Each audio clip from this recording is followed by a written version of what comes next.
A mum is pleading for a better way to test children for coronavirus after her 4-year-old was left gushing with blood from her nose. Beth and Desi took her daughter to get tested and expected it to be uncomfortable as it involves sticking a swab up your nostril. But the mum of 2 said it was torture to subject the young girl to the test, and she screamed and thrashed around.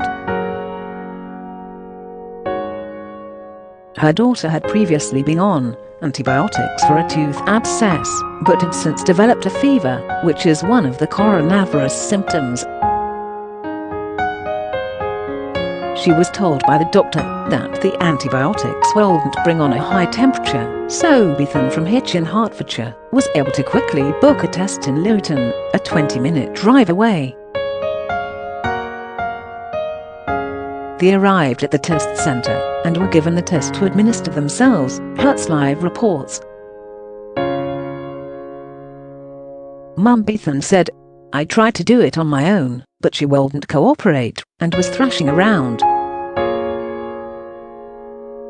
My husband just had to get it done. She screamed, and you had to hold it there for 10 seconds, that's in the instruction booklet.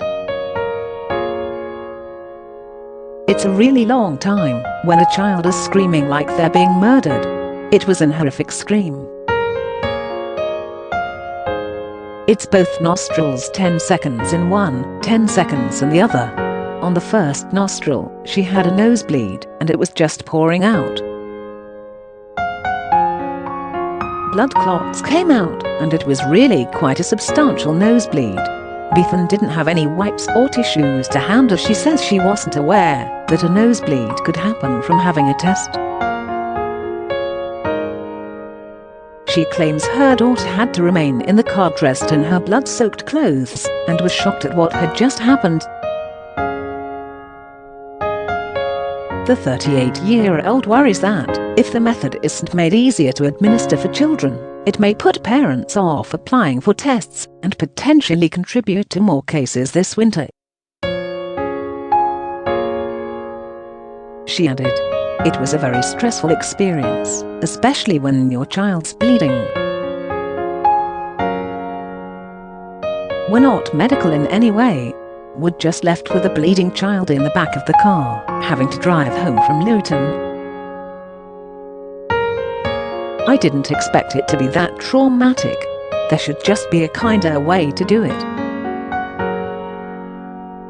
Surely there's technology to check blood. There's got to be another way, rather than subjecting the children to this torture." That's the only word for it. It is torture.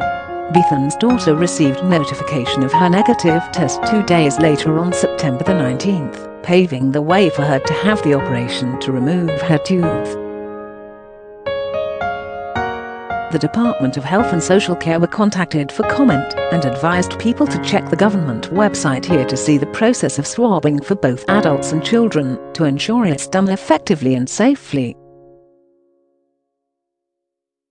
The test involves taking a swab of the nose, and the back of the nose, and the back of the throat, which can be done by the person themselves or by someone else.